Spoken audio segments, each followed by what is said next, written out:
You know, usually in the tech world, handing out $1 billion in grants is like the ultimate sign of success. Oh, absolutely. It's You're huge. right. I mean, it means you've made it, you have the capital, you have the attention, and you're ready to just dominate the market. Yeah, that's the standard narrative. Exactly. But today, we're looking at a scenario where $1 billion success story might actually be the exact thing that triggers, well, a massive liquidity crisis. It's a really wild situation. It is. So welcome to the deep dive. Today, we have a highly specific, highly consequential mission for you listening. We are opening up an excerpt from a document, and it's titled The Hedera Reckoning, Sustainability Amidst Expansion. Right. And to really grasp the stakes here, we need to establish the context right out of the gate. Yeah, laid it out for us. So we're looking at the blockchain landscape as of March 2026.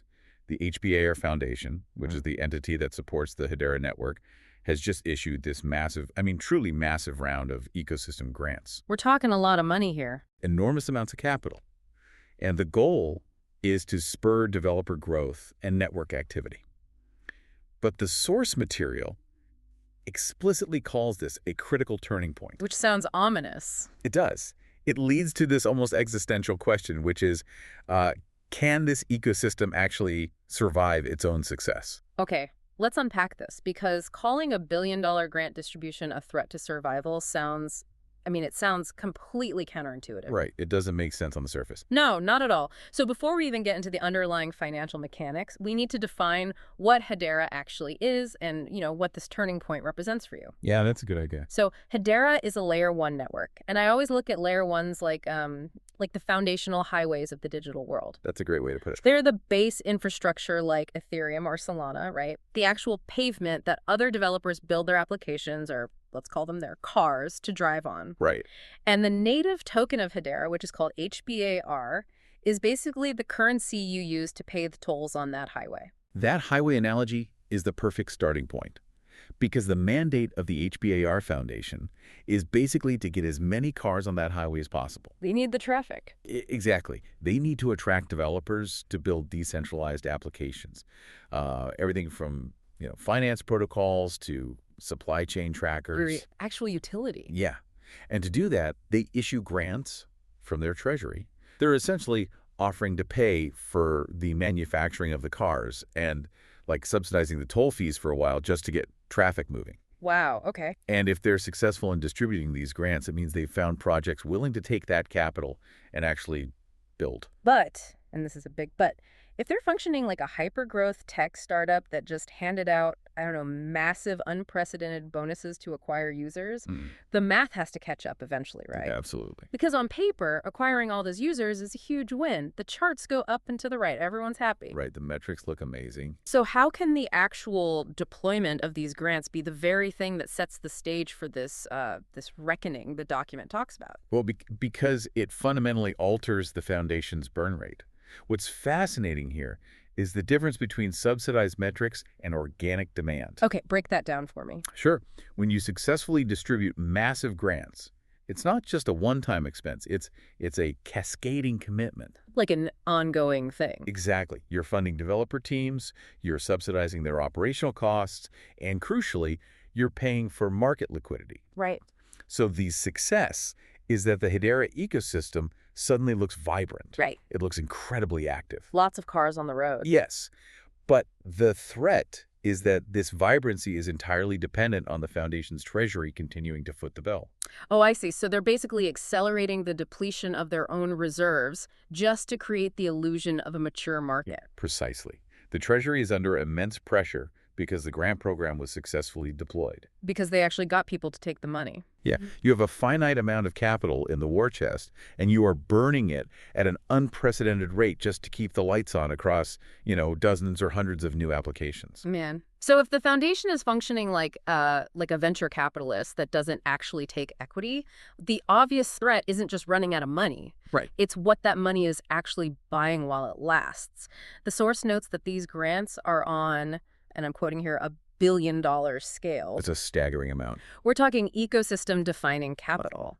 And the critical question the document raises is whether these massive grants foster true decentralization or if they merely subsidize temporary liquidity.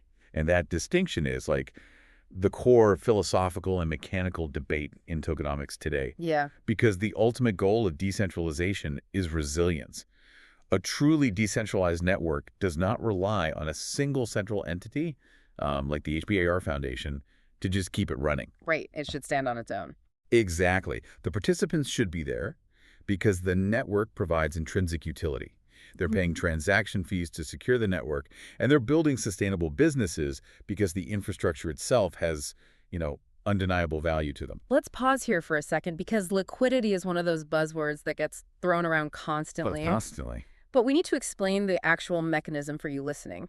In traditional finance, liquidity just means like how easily you can convert an asset to cash. Right, like selling a stock. Yeah.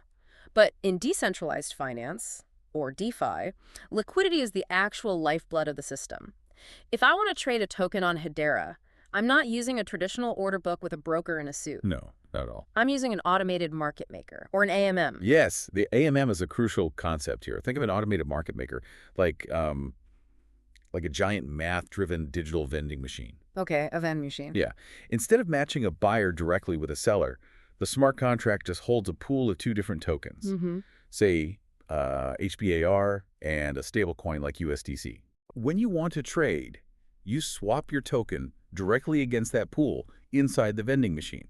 And the reason a network needs deep liquidity, like massive amounts of capital locked inside these digital vending machines, is to prevent something called price slippage. Right, exactly. Slippage is the killer. Right, because if I'm trading, say, $1 million, and there's only $2 million in that specific liquidity pool, my trade is going to drastically skew the ratio of those two tokens. It throws the math way off. Yeah, the vending machine's algorithm is going to give me a terrible, terrible price. That's slippage. Yep.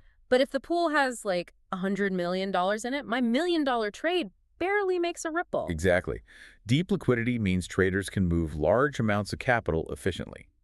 And that attracts more users, which generates more fees. It's a virtuous cycle. It is, but bootstrapping that initial liquidity is incredibly difficult. I mean, no one wants to lock their capital in a new empty vending machine. Because they'll get hit with slippage themselves. Right. So to attract that capital quickly, foundations use their treasuries to offer massive incentives. They're grants. Yes. They essentially say, bring your capital to our network, lock it in these liquidity pools, and we will pay you an incredibly high yield, subsidized directly by our grant fund. Wow. And this brings us right back to the central conflict. It's less like throwing a great party and hoping people show up because the music is good. Yeah. And more like opening a brand new bank and offering a 20% interest rate to anyone who deposits money. That's exactly what it is. You're going to get billions in deposits overnight. People will literally line up around the block. But you haven't actually built a loyal customer base, have you? No, you've rented a mercenary one. Renting mercenaries. Wow. Yeah. Capital in the crypto space is famously mercenary. Mm-hmm. It is managed by sophisticated algorithms and yield farmers whose entire purpose, their only purpose, is to hunt for the highest subsidized return. They don't care about the tech. They do not care about Hedera's long-term vision at all. Right. They don't care about the underlying technology. The nanosecond that a bank down the street or, a computing layer 1 network offers 21%. But you're gone. Or the moment the HBAR Foundation's grant money stops subsidizing those high interest rates, that capital automatically teleports away. It just vanishes. Like the smart contracts drain out, the liquidity disappears, and that brutal price slippage returns. It's brutal, but it's the reality of temporary liquidity. And it matters deeply because if your ecosystem's activity, its trading volume, and its perceived health are entirely dependent on that mercenary capital, then your decentralization is an illusion. Right. When the rental agreement expires, when the grant subsidies dry up, the ecosystem collapses back to its actual organic baseline. Which, if we're reading the source material correctly, might be dangerously close to zero. I mean, you've spent $1 billion and bought zero long-term loyalty. But if the capital is just teleporting around looking for yield, what happens when the actual software developers, the people building the applications, try to create something lasting? That's the real issue. Yeah, we have to transition from these grand philosophical goals to the cold, hard accounting. Here's where it gets really interesting. We need to look at what happens after the initial checks are cashed. And the document explicitly points to this phase. It calls for an audit of what it terms post-milestone burn rates.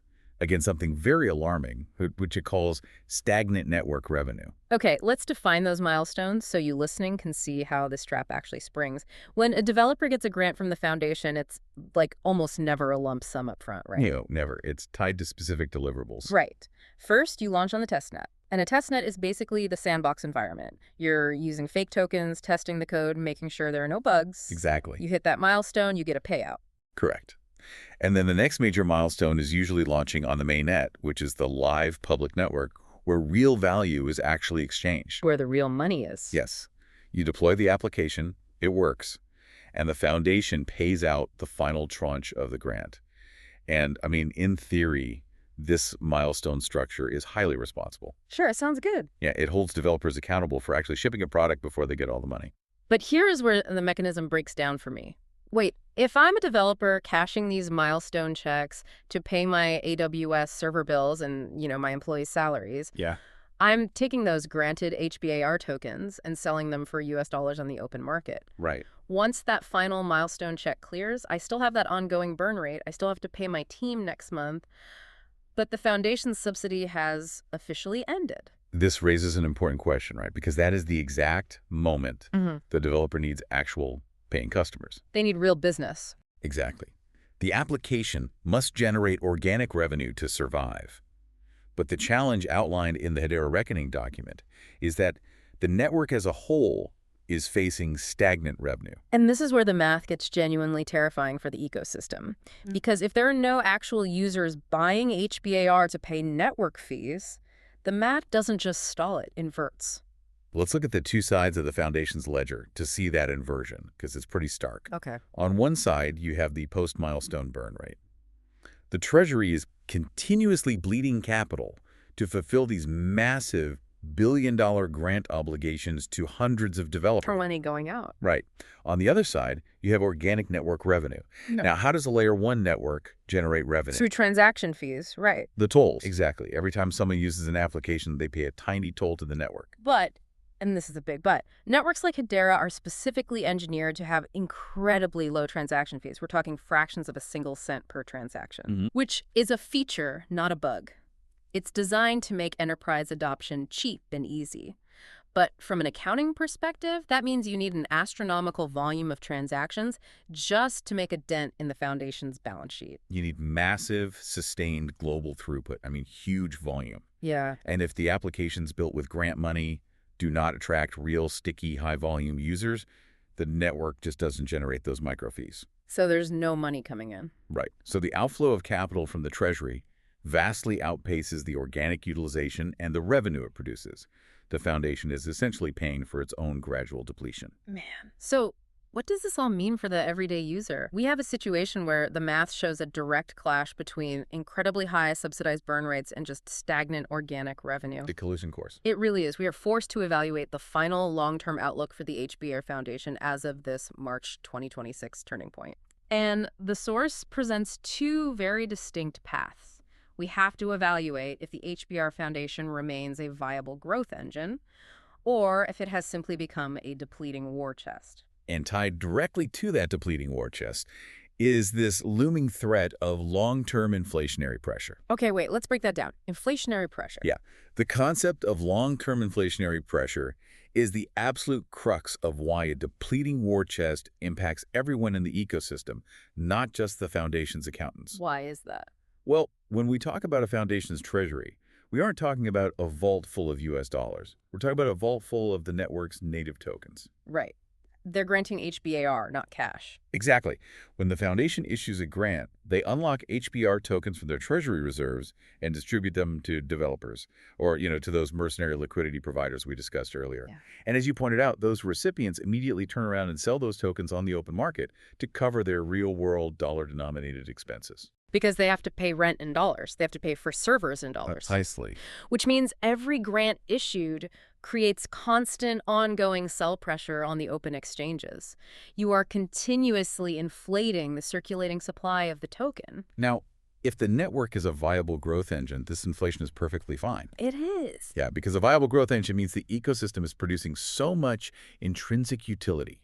So many people genuinely need to use the network that new users and businesses are constantly buying HBAR to pay for transaction fees and services. Oh, okay. So the buying offsets the selling. Exactly. The organic demand absorbs the inflationary sell pressure.